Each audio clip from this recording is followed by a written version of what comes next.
Now we come to the next ayah. يَوْمَ يَكُونُ النَّاسُ كَالْفَرَاشِ الْمَبْثُوثِ. Allah says the day on which people are going to be كَالْفَرَاشِ الْمَبْثُوثِ. Farash are moths. Moths. It's also the bugs that are, when you turn a light on, these little tiny bugs trying to hit the light, and they're going in every direction. Those are farash. The plural of farasha, actually, in Arabic. Okay? These bugs, Allah says people will be like farash, these little tiny bugs going in every which direction, these moths, al-mabthuth. This is the adjective given to them, dispersed, spread out.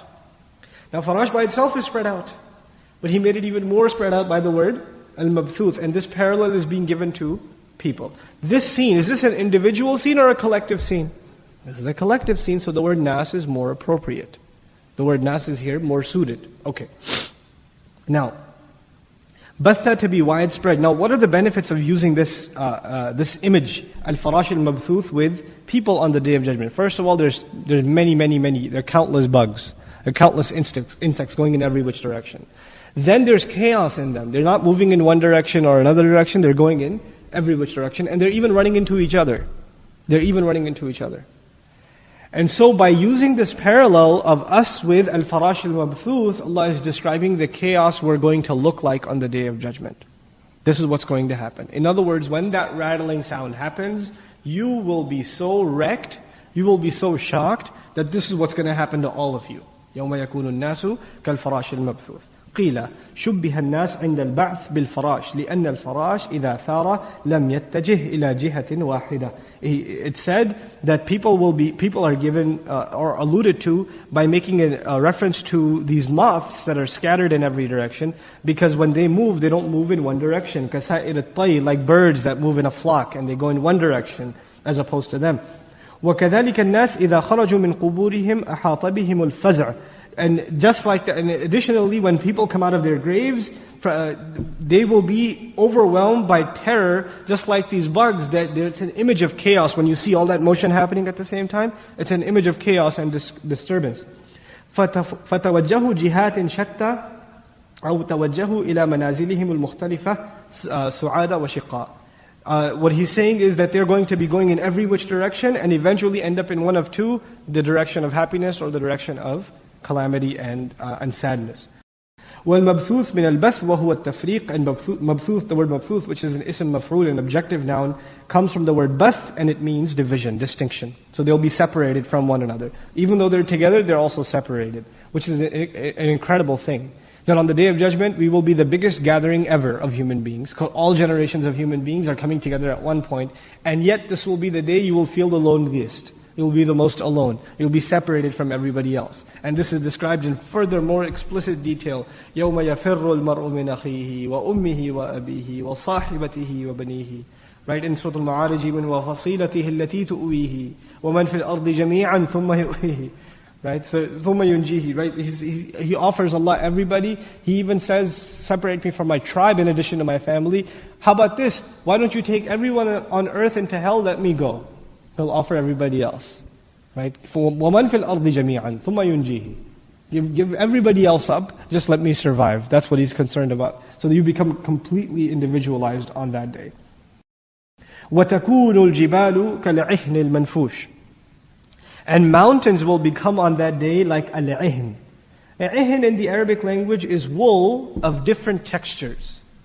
So when Allah makes reference to this kind of carding, usually it's associated with cotton, but in Arab society, the first thing that came to their mind was wool. So ahin is used, wool. And then Allah uses the word al-manfush. The word nafasha in Arabic is to card and scrape into fine lines. You know when you card and scrape the wool, it becomes fine fibers, and then they're brought together and intertwined. And al-'ihn is used for wool that is of multiple textures. And when you're carding, you know what happens? These really fine fibers, they start flying up into the air.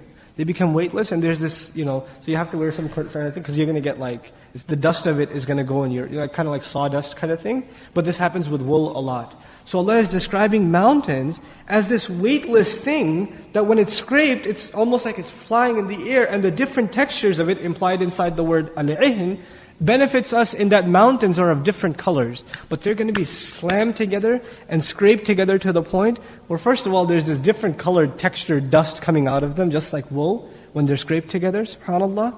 And so we're learning that mountains will not stay in one place. Because the mountainous region of one place is of one color, and the mountainous region of another place is a different color, but now they're all slamming into each other, they're making moves towards each other, subhanAllah. So وَتَكُونُ الْجِبَالُ كَالْعِهْنِ الْمَنْفُوشِ فَأَمَّا مَنْ ثَقُلَتْ مَوَازِينُهُ. Now we get to the final part. And as for the one whose scales, I'm roughly translating, as for the one whose scales became heavy. You know what's incredible about that? An ayah ago, mountains became weightless. And now what's becoming heavy? The scales. It's a beautiful contrast. It's incredible. This is a day when everything's changed. You know, in this dunya right now, when you do good deeds, everybody around you says this is worthless. There's no weight to it. And when they see a mountain, the first thing to their mind is, this is solid. Because their vision is that of what they can see, they accept. What they cannot see, they don't accept. But on the Day of Judgment, Allah Azza wa Jalla reverses this. And so the mountains become weightless, and your deeds are now heavy. They've been given ثَقُلَتْ مَوَازِينُ. What an amazing contrast in this surah. Then he says, okay, so if the deeds become heavy, فَهُوَ فِي عِيشَةٍ رَاضِيَةٍ. Then he will be in Isha. Now, Isha is different from Hayat. In the English translation, Isha, Hayat translated as life. Okay? Isha comes from Aish. Aish in Arabic. Which means to have a life in which you have no worry of food and shelter. Okay? Any life is Hayat. أخص منه Isha. Isha, there's no worry about food and shelter, meaning the necessities of your life are not a concern for you at all. Then you are in Aish. Those of you who speak Arabic, or Urdu rather, Aish kar rahe hain. Right? You know what that means? Oh, we're living it up. No worries. Right? It's kind of derived from there. But the Arabic meaning originally is exactly that. It's to have a life free of concern. فَهُوَ فِي عِيشَةٍ. Then there's the word radiyah. The word radiyah literally means the one who is pleased. Literally it means the one who is pleased. So as an adjective of Isha, it's actually unique. A life that is pleased. A life full of pleasure, ذَاتِ رِضًا, which is how some Mufassirun have interpreted it, is correct. A life that is full of contentment. But in Arabic rhetoric, you can say, an overjoyed life. You didn't describe the person, you described the life. Right? You didn't describe the person, but you described the life.